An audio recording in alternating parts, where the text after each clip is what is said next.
Good evening and welcome to this week's episode of Sunday Night Live, your favorite automotive show where we talk about all those things that affect our business. Front of the house, back of the house, office, doesn't really matter because the better we all do, the better the customer experience, and that's what keeps these folks coming back time and time again and provides a living for our families. I try to mix it up all the time. I'm of the Kaizen school of thought, always looking at how to do things differently or better. And I'm not one to subscribe to we're going to do it a certain way because that's always been the way we've done it. On looking at, just all of the commitments between what I have, what my viewers have, I've decided that to best serve everybody, the format of the show is going to be, it's still every Sunday night, except for the Super Bowl, or if somebody at the last minute gets sick or some other emergency or Christmas Day. It's going to be from 8 p.m. until 8:30 p.m. I think that will better serve everybody because it will give you a lot of information within a shorter period of time. So I think that works best for everybody. And so tonight's going to be that first kickoff. Now, as always, there's a possibility that we run over, but since we own the network, doesn't really matter, and we go over if the need dictates. But typically speaking, we'll be every Sunday night from 8 to 8:30. All right, I want to welcome my guest, Jill Trotta. Did I pronounce it correctly? You did. Awesome. Now, you look at this lady here, and she looks like a nice person, but the rich history that she has in automotive, I know it blew me away, so I have a feeling that it's going to blow you away also. So welcome to the show, Jill. Hi, thanks for having me on. I'm really excited to do this tonight. So tell us all about your history from the beginning to now. All right. So I've been in the automotive industry, almost like over 30 years now. And it started with a Volkswagen Bug that kept breaking down. And decided that I had an uncle who decided that he wasn't going to fix it for me, even though he owned an auto shop, but he was going to buy me the Idiot's Guide to Volkswagen Repair, and handed it to me and let me fix the car myself. And that set me on my career journey. And so, oh my goodness. So started there. I had just graduated from college and was in a degree in recreational therapy and told my dad I was going back to school to become an automotive technician. And as you can imagine, he wasn't very happy about it, but I did it. And, I kind of started me on this journey. I started out working on cars. I'm was ASE Master certified. I met a woman who told me, hey, when you're 40 years old, you don't want to be working on cars. So let me teach you to run the front. So she did. And, it started out this really rich career. I've worked for General Motors. I've worked for BMW. I've worked for the BMW tuner dine-in, and opened a shop with a group of women in Redwood City, California. We did that for a while really successfully. And then the business partnership kind of fell apart, and I was looking for something to do. And I was actually looking to try to kind of get out of the industry, at least the day-to-day repair industry. And I'd accepted a job at Ava's Budget Rental Car. And they were going through all the background checking, and I was bored while they were background checking me. And I found an ad on Craigslist that said, are you an ASE certified master tech who wants to do something different? And I was. And I entered an office in San Francisco, and it was Repair Pal. And that really set me on my career journey now. At that time, I was somewhere between employee 10 and 12. At Repair Pal, there were 100 shops in that network at that time. And my job was to work with the team that ended up ultimately scaling it to over 3,000 shops today. Wow. Yeah. So, and I really built my career in the aftermarket there. And it really allowed me to take what I learned working at dealerships for a lot of years and the independence and really create something special. And and in a certification process. And then, left there about a year ago and joined a company called Torquata, which is a subsidiary company of ATD. And it's a data analytics company that is really going after inefficiencies in the tire industry. Like it. Yeah, it's a long and winding road. It's a hell of a history. And you know what I love about it is that when you have the opportunity to spend time in both the dealer world and the aftermarket world, it's kind of like learning two languages. It's totally learning two languages. But you get a holistic view of the business in a way that somebody that only works in the aftermarket or somebody that only works for dealership will never really fully understand, because you get to see different points of views and different way things are done. And I just think it's a great recipe. I think there's so much to learn on both sides. Like there are things dealers do really, really well. There's things that the independent side does really, really well. The trick is to take both of those sides, the best of both, and put them together for something that's really strong that can't be torn apart. And that works on both sides. Yeah, absolutely. I want to get to a couple of comments. Jerry Davis, good evening. On the road, made it to Oregon. Great way to unwind after a full day in the truck. Jerry just uprooted his family to Oregon. He's about to embark on a new life there, and he's a friend of mine through SDL, which is Service Drive Live. And, I'm a duck. What's that? I'm a duck. University of Oregon at Eugene. All right. I went to college in Oregon. Brian Cates, good evening. Great to be here. Thank you. Thanks for being here. Steve Apicella, looking forward to seeing you in Dallas, my friend. Says SNL Power 30. Let's go. And Robert Allen Carvel from Atlanta. Not only are we looking for technicians, but we are in competition with AC, plumbing, and electrical businesses. Any advice will help our dealers. Yes.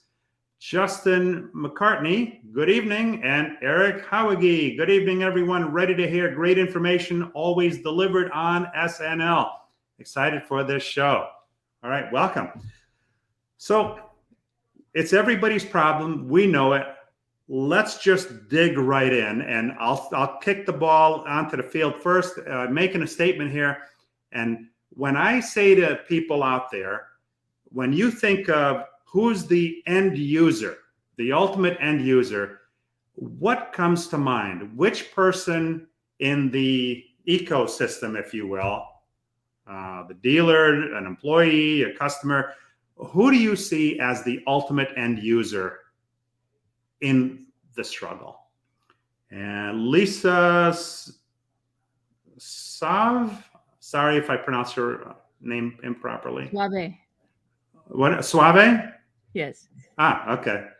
Looking forward to a great session. Jill is the best. You know, I've only known her for a short time, and I'll concur with that. Joe Chambers, the other partner in the SDL duo. Hey, everyone. Glad to be here and learn. So anybody want to throw out an answer? Who's the ultimate end user? All right, we're going to fast forward. Jill, share with us. I always thought it was the customer.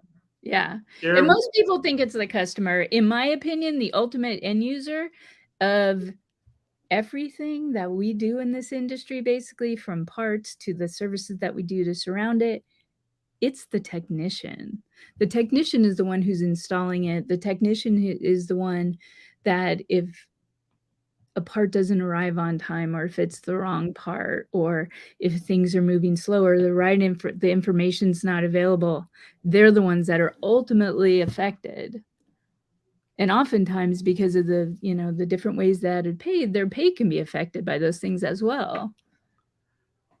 And I venture to say, and Lisa just put the customer, most people I've met will always think that it's the customer as well. But you put a really good spin on it, which is going to lead us to a couple things here. Let's see. William Green. Good evening, all. Great topic tonight. This is definitely a hurdle in today's market. Yes. Thank you. Welcome, William. So we spoke briefly before we went live about the shortage of technicians and then kind of the mindset that, an old guy like me thinks, which is maybe not quite the same way we should all think about it to attract the new technician. So what kind of a shortage roughly do we have? Roughly around 200,000 jobs for technicians available. 200,000 jobs available for technicians. And how many people do we have coming out of tech schools? About 50,000 a year. 50,000. Let those numbers sink in, right? That's a huge gap. It's huge. Now, the other funny thing was that, we talk about, we're always afraid of Skynet, right? That the robots are going to take over and that, industry comes in and it kills jobs. But in the technician world, I mean, I think it's super important to focus on creating efficiencies so you don't need as many technicians in the shop to do the same amount of work. If you create the efficiencies in the shop and things are moving around faster, then you can do more with less. Now we've got to attract people to the business. I think you said the average age of a technician today is around 50. And 70% or so, percentages, you could look up. Depends on who you ask. Higher or lower. Yeah. But in ballpark numbers, close enough for government work, 70% or so are over 40 years old. So that means that if the average technician is 50, these guys and gals are not going to be crawling on their cars for that much longer. Mm-hmm. Not going to happen. So we've got to attract a newer technician. Now, I always think a tablet, right? I'm a big one for tablets in the drive, tablets for the technicians, probably because I'm old.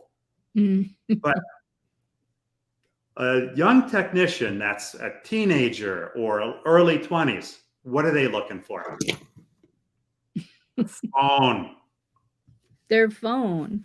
And they're not used to using tablets. They don't use tablets. They don't even really consider them anymore. But a lot of the technology that's built for technicians now is built on tablets.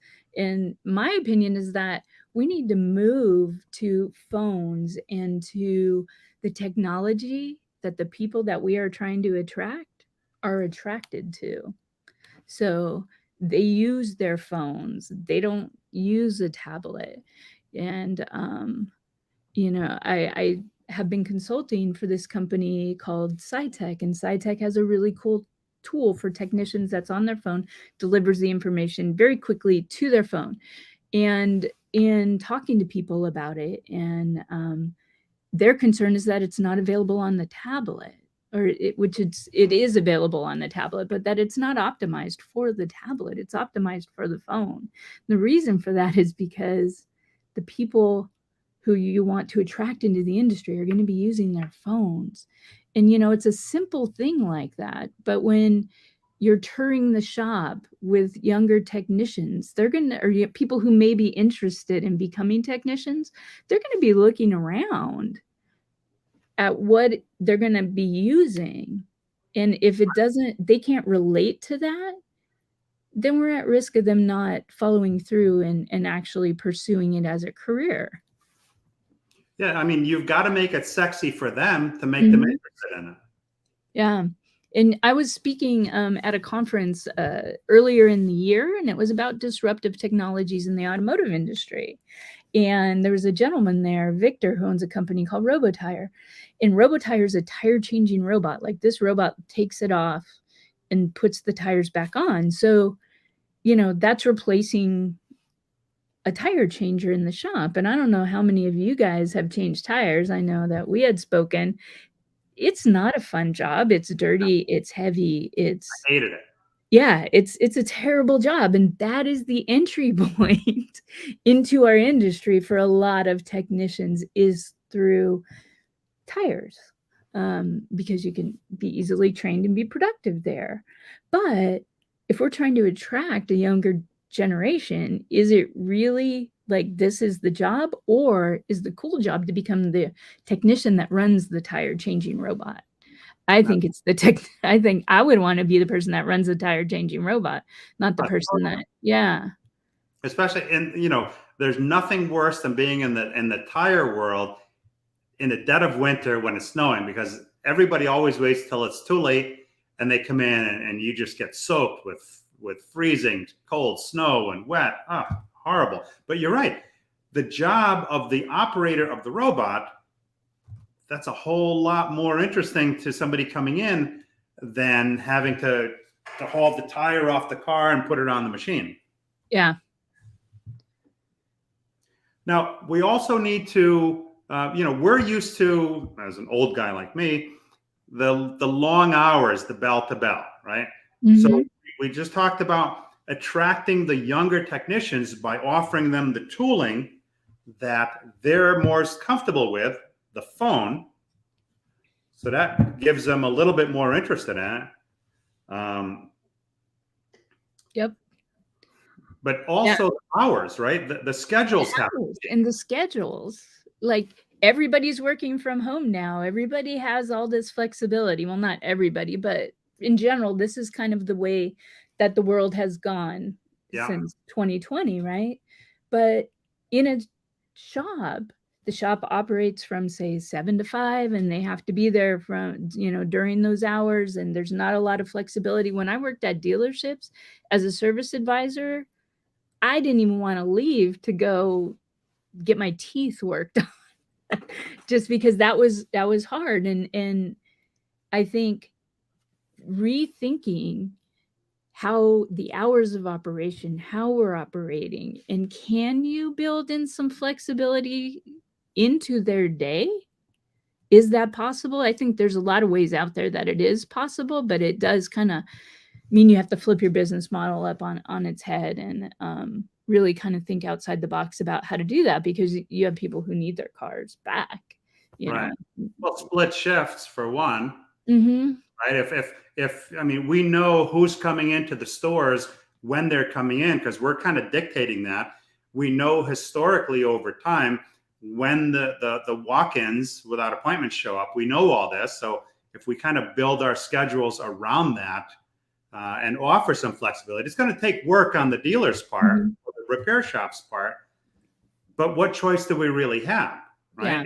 If there's a shortage, we need to become more efficient to make it attractive. And we also then need to adjust our scheduling so that makes it more attractive. Because if you lose 1 or 2 people to a supermarket because the hours are crazy, I would have rather spent the time, working on my schedule, try to make it work for them, and having those 2 extra people. Well, and you also have to think about, the newer school electric car companies that are coming in, your Rivians, your Lucids. They're offering a lot of flexibility for technicians. They're building out different business models and different ways that their service centers operate. I had the privilege of having almost 8 months off, and I had a lot of extensive conversations with different companies about their how they're doing it. And I see what they're doing. And if I were especially a young technician or somebody who was interested, starting my career over, I would probably try to go to that channel because of the things that they're offering. These are tech companies that sell cars and that work on cars. They're not car companies. And I think, when people think about flexibility and they think about, the cool place to go these days is a tech company, not a car company. It's not really an option anymore then. We talk about it as though we have to start thinking about looking at the different schedules, but based on conversations that you've had very recently, it's not really an option. That's just draining. If we don't do it, that's just draining our force that much more. Now, I want to get to a couple of comments. Lisa said, my customer is the technician with the winky face emoji. Frank Galante says it's been a huge problem for the last 3 years. I agree with you. William Green, employers have to make themselves stand out amongst the competition. Why should I come work for you when I could get X, Y, Z at this tech company, at this other company that's not even an automotive? And that's a huge thing here. And Robert Allen Carvel, the younger technician, is looking for quality of life. It's not all about the money. It's work-life job they are looking for. Yeah, and that's exactly what we're talking about, right? Yeah. Is work-life balance and quality of life. Being able to take your kid to their baseball game at 4:00 or at 3:00. Those are things that are really important to people these days, and things that are widely kind of becoming more the norm, is having that more flexibility. I know for me, having that flexibility is important. So how do we create a model that, supports that? And women techs in our business are few and far between. And you were one that came up through the ranks. Mm-hmm. And Yeah, I started out as, doing the tires and alignments and all the heavy suspension work. so with a few simple things here that we talked about tonight, I mean, not only do you attract a younger technician, which is going to serve in our business a very long time, because we don't tell them this when they come in, but we know nobody gets out of our business alive. So if we can get them in, we'll get them hooked, and they'll stay forever and ever. Robert Allen Carvel says rewards and yearly bonuses are needed to keep technicians at the dealer for many, many years. 100%. Steve Apicella, it's a shame that some in our great industry are only now considering treating our employees well and providing desired benefits because there's a staffing shortage. I'm going to put this on the screen here. And one of the other things to consider, so I moved from working at a dealership to going to Repair Pal. One of the starkest differences was the benefits. Like, my medical at Repair Pal was like paid for. It wasn't $900 or $600 a month. I had unlimited PTO. I had all that flexibility, which Wow. is important. And especially even just like simple things like my medical was nearly free. And most tech companies are like that. Those are things that they provide because they're tech companies, and they need to attract the best talent. And I feel like as an industry, we need to think about that. Really think about the benefits that you're offering to your employees, and are they competitive with a company, say like your Lucids or your Rivians? And they probably aren't. Every dealer I've worked for, the insurance has always been crazy. And the thing is, every year it gets more crazy. So, these are some great pointers here. I know when my son was younger, my medical was like $900 a month, which is quite a bit. Yeah, because that's after tax money. That people have to come up with. Wow. So not only do you not have enough people, but the ones you do have, they're going broke trying to keep healthy, trying to maintain health insurance while they're working for you. Well, and like Robert said here, they're looking for like work-life job. Like, that's what the younger generation is looking for. It's not always about the most money. It's about who's going to care for you as like, see you as a person and care for you as a person, like, and give you the good medical benefits, because medical benefits are so important, especially to technicians. Yeah, because they're the ones that get hurt, right?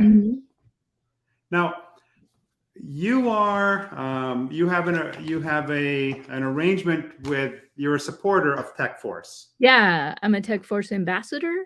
So every month I pledge.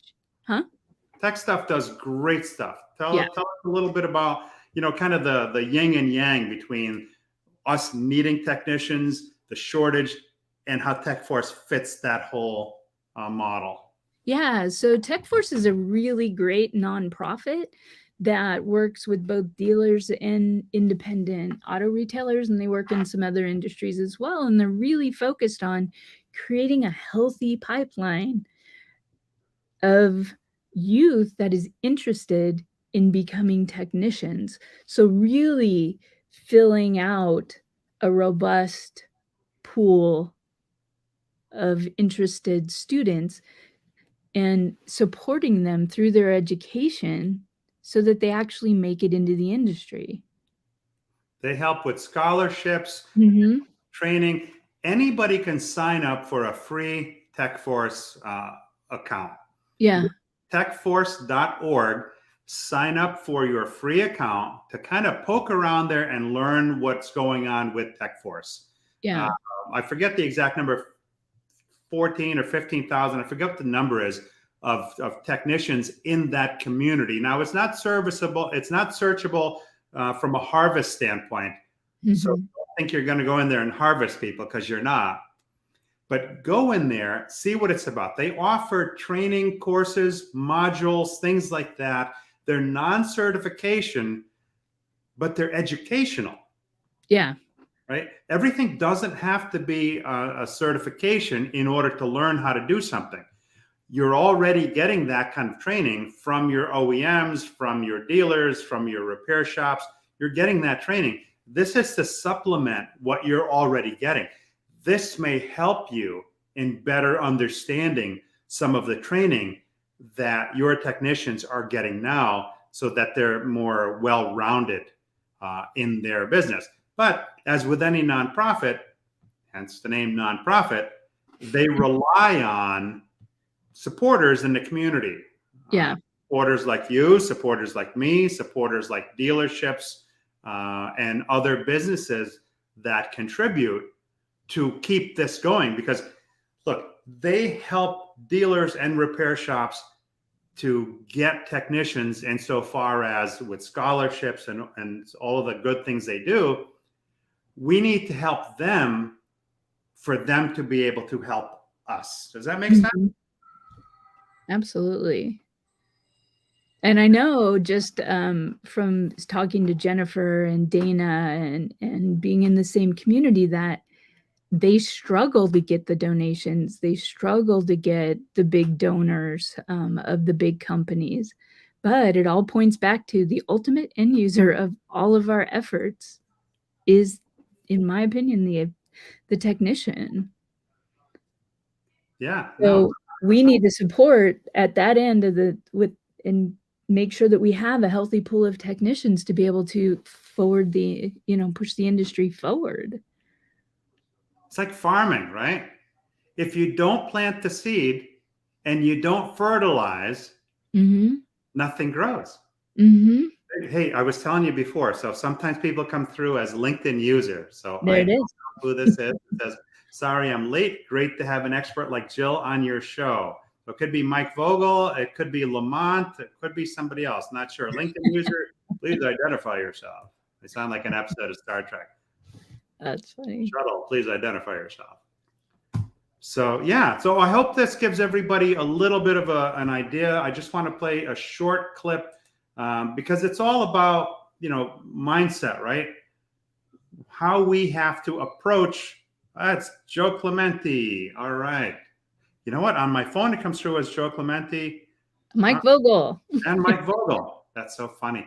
I want to play a short clip here from TechForce because the conversations need to start, and they need to start early.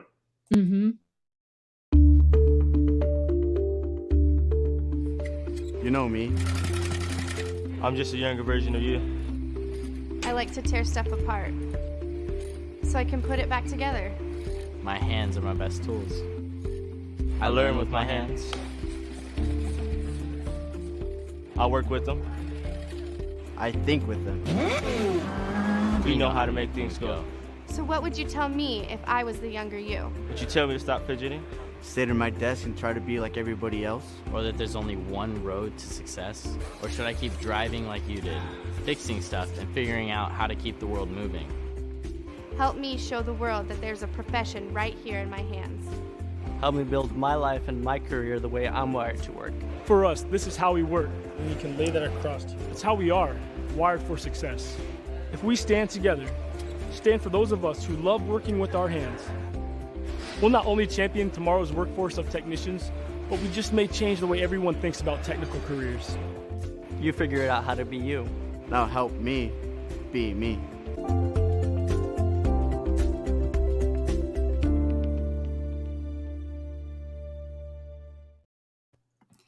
What an incredible message. What an incredible number of supporters and sponsors that help carry this message.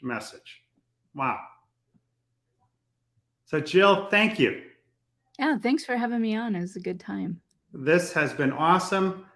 Thank you guys and gals for participating. Let's see here. Mike Vogel. Oh, Michael Larkin. I'm here on LinkedIn too. All right. So in my conversation with Mike and Joe this morning is what helped me decide that the 30-minute segment was probably the sweet spot for what needs to be. So we are at that time. Thank you all. Mike says, provide tools, provide a clear vision of the career path, showing opportunities for growth, and 3 year-end bonuses. So if you see value in what we discussed tonight and what was tossed around here, by all means, share it with your community. You'll help somebody get better.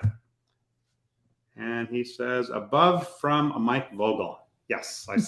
On the phone, it shows the name. On the computer, it does. In the platform on the computer, it does not. It doesn't. So it's, you know what? It has to be a StreamYard issue. That's what I'm guessing. Although both sides will tell you it's the other one. So Jill, thank you again. Why don't you stay on for a moment after we log off?